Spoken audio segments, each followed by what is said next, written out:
you're shocked. Please don't be shocked. Don't be shocked, guys. That is the truth. I was almost.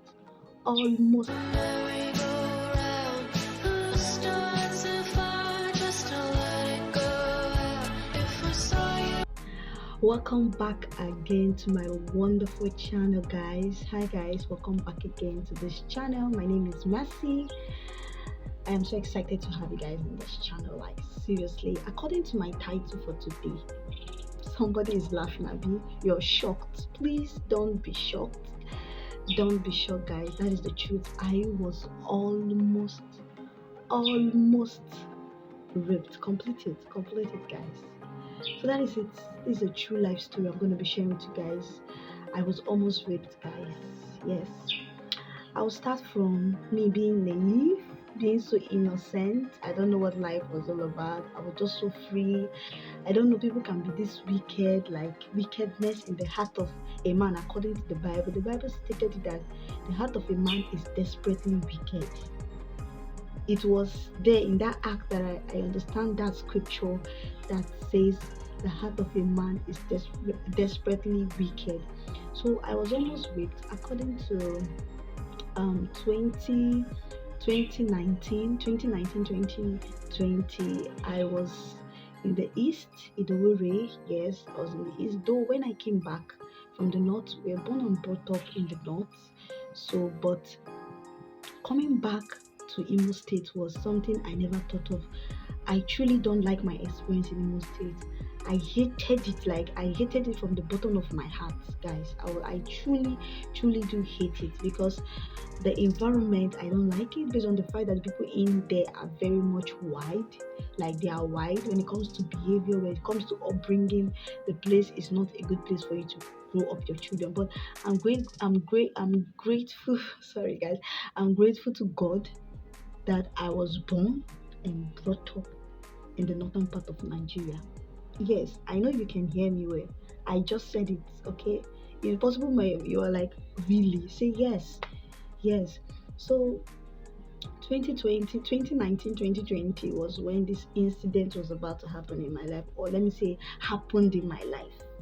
But thank God that I was not a victim of being raped, guys. So 2019, my sister was serving in the north. I was in the east. So a friend of mine asked me, I met this guy in Owerri.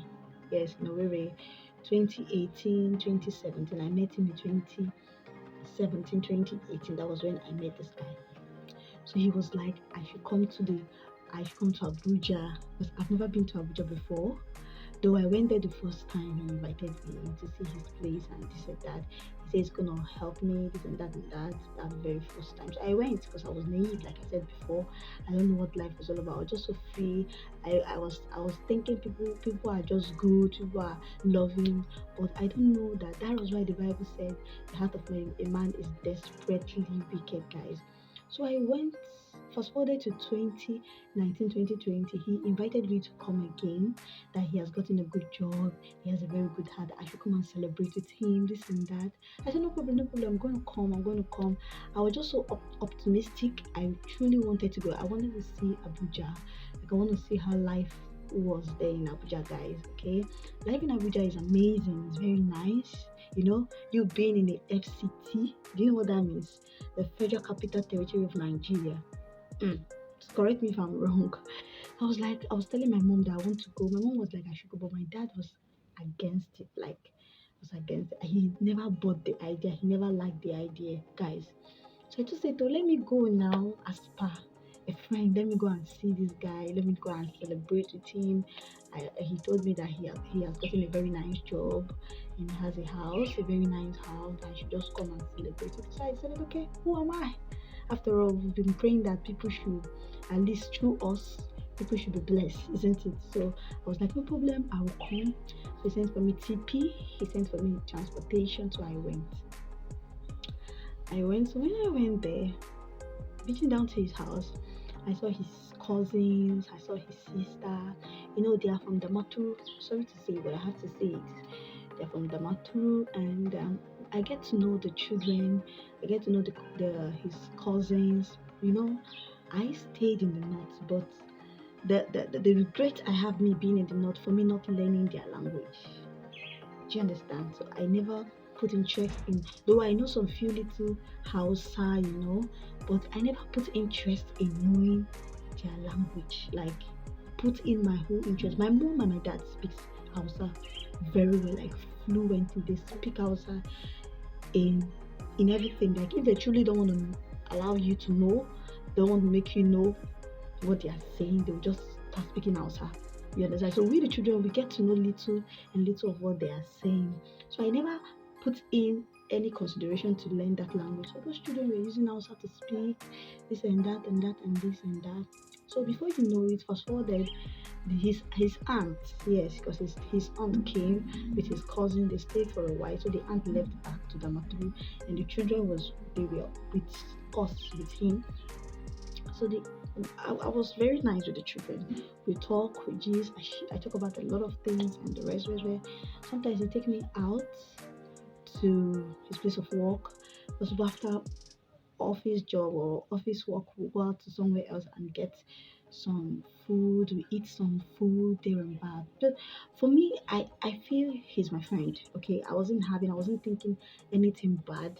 I just want to come see and know where he was staying. Do you guys understand what I'm talking about? My mind never went to that area. Do you get it? Me being naive as of that moment, I was not that too naive, but my mind never go down to this person doing this to me. So, and the rest, we went out to have a nice time. So he was like, there was a time he took me out to a computer institution. He was like, okay, fine, I want you to learn, have digital skills, like get to know computer, and this and that. I was like, oh, that's a nice idea. So we went to check out the place, and the man was like, okay, fine, that the man told him how much he's going to train me, how much it's going to cost for him to train me. And he was like, okay, fine, no problem.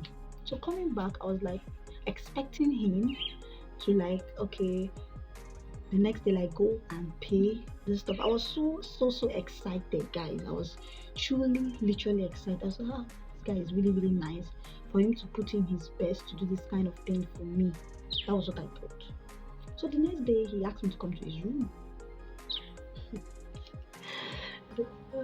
Just think, just get to think what is in my head right now. So he was like, I should come to his room.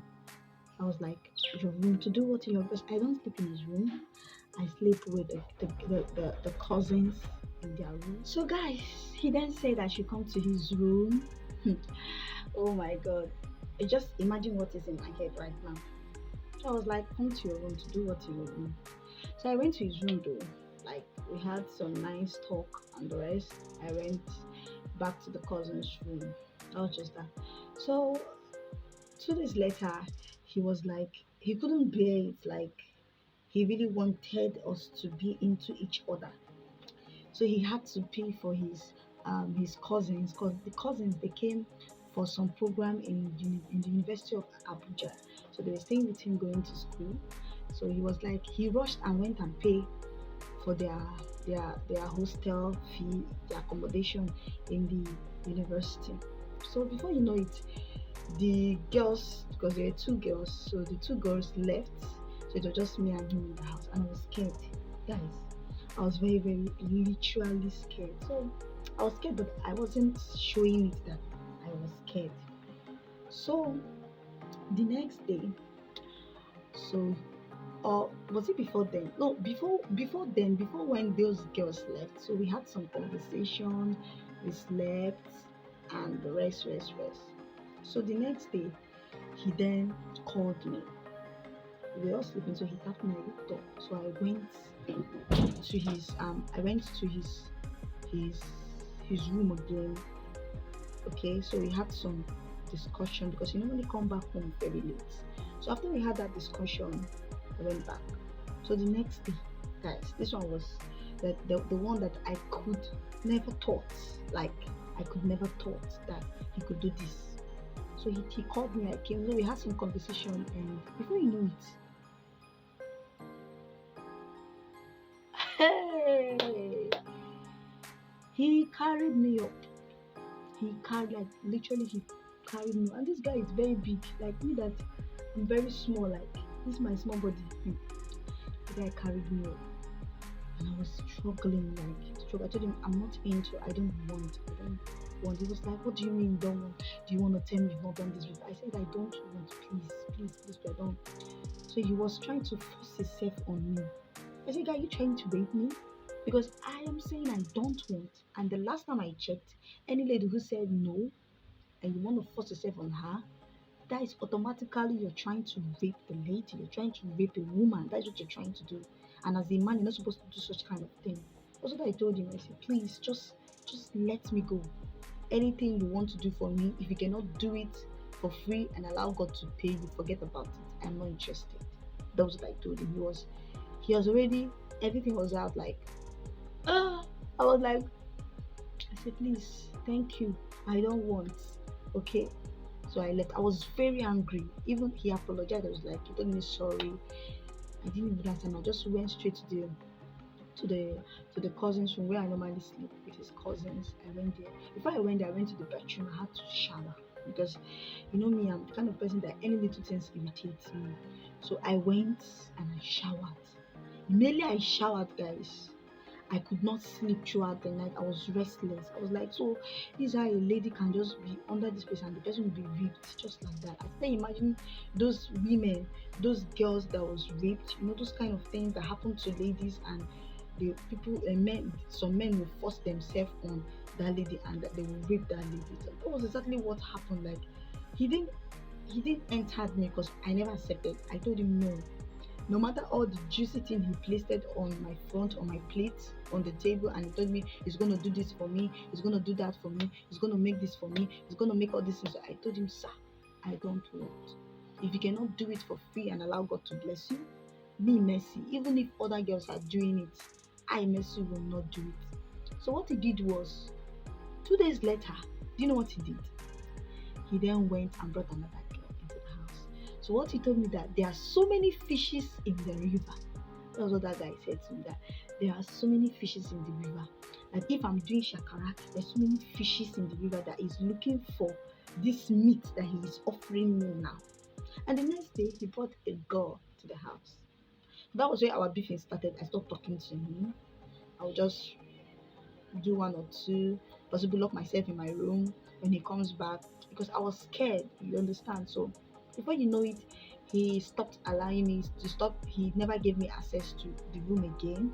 He never gave me access to the kitchen, like to get food and the rest and the rest and the rest like that. And also at that moment I was not having physical cash in my hand to go back to where I was coming from. And mind you, I was in a weary, okay, but currently the place I was working was having financial issue. Like the company I was working with, I work with this investment here in Owerri. They deal with saving up money for customers, and whenever you want your money back, your money will be given back to you anytime, any day. So the customers, the staff of our company, the name of that company was St. Hilson um, Savings Limited, stuff like that. I can't remember the name, but it's Saint Saint Hilson Saving Limited, stuff. I'll put the name on the description. You're gonna see it. So I was like, that was exactly what happened. That was what made me to buy his idea in going to Abuja. I wasn't frustrated. It's not that I was having money. I needed money. No, it was because of the situation I was having at hand. You understand? The company I was working for, they were having financial crisis, and that was what made me to then go and like okay, I just say fine, let me come and see where he's living, let me come to know Abuja, let me come to see things. Abuja is a wonderful place. Anybody being in the federal capital territory of Abuja, of Nigeria, is a big man. So I just want to feel that, get to see things, get to know places, that was the reason why, because they had been asking me to come over, and I was like, I can't come because of my work. So that was another platform, that was another opportunity for me to go to Abuja, guys. So it was a terrible situation. So because I refused to accept his offer, he shut me out of his kitchen. Like, I don't go to the kitchen to get food anymore. I don't go to the kitchen to do whatever I want to do. I don't get to the kitchen to cook. Even where sometimes he gives me money, like I should take this one and buy. He stopped. He even lock up the wardrobe where he normally keeps his money. He started locking up some particular rooms which I know I'm fond of. Like, I would love to go in and stay, possible have fun and have a quiet time. He started locking it up. So that is why whenever you're traveling, if you're going to see somebody, make sure you have enough fund.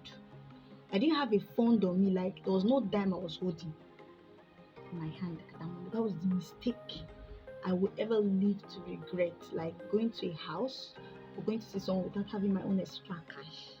It was so terrible, guys. Very much terrible. So I went there. He asked me to leave his house. I said, leave your house? I don't understand. He asked me to leave your house for what? For what reason? Okay, fine, give me money, let me go. He said he's not gonna give me a dime. That I should go. I said, I want to go, give me money. So I had to call my sister who was serving in Kano State. She was the reason why I came to Kano State second time, and that was an extraordinary, lovely experience in Kano. Like, we're born and brought up in Kano. We left Kano 2015 as far back. So because of I was in Oria and I don't like Oria, I said, okay, fine, let me go and see Abuja, see how it look like. Maybe something good will come out. That was why I decided to give it a try. You see, they say you have to take risks. So I took risks, and thank God that my risk did not end my life.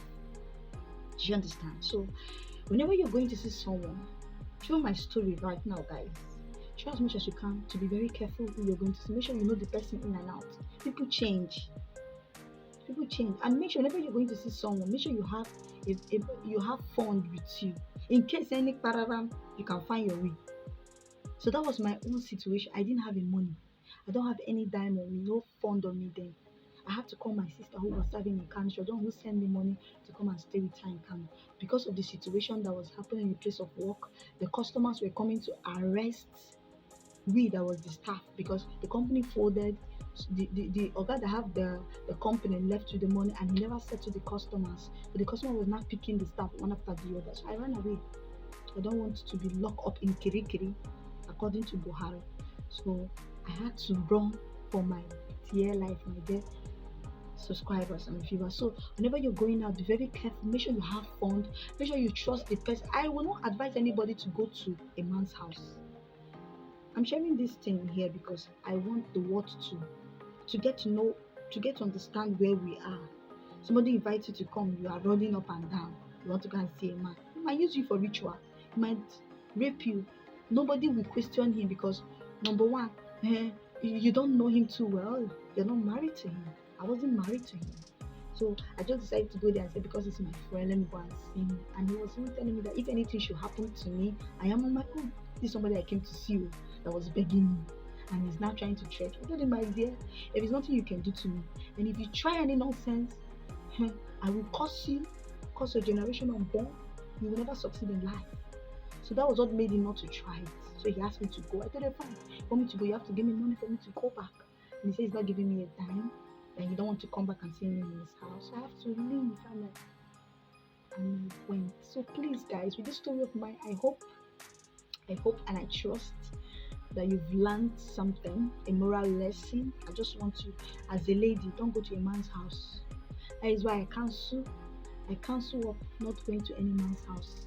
Any man that cannot give you money or come and see you in your parents' house and do the needful, please don't go to his house. Because people will blame you, say, why do you go to his house? That's what people will say. If you didn't go there, he will not try to rape you. They will not think that he was the one who invited you. Nobody will want to hear that side. They will ask you, why do you go to his house? So please and please do not go to his house. So this my wonderful story is coming to an end, guys. Do not forget to subscribe, like, comment in the comment section. If possible, you were raped in one way or the other.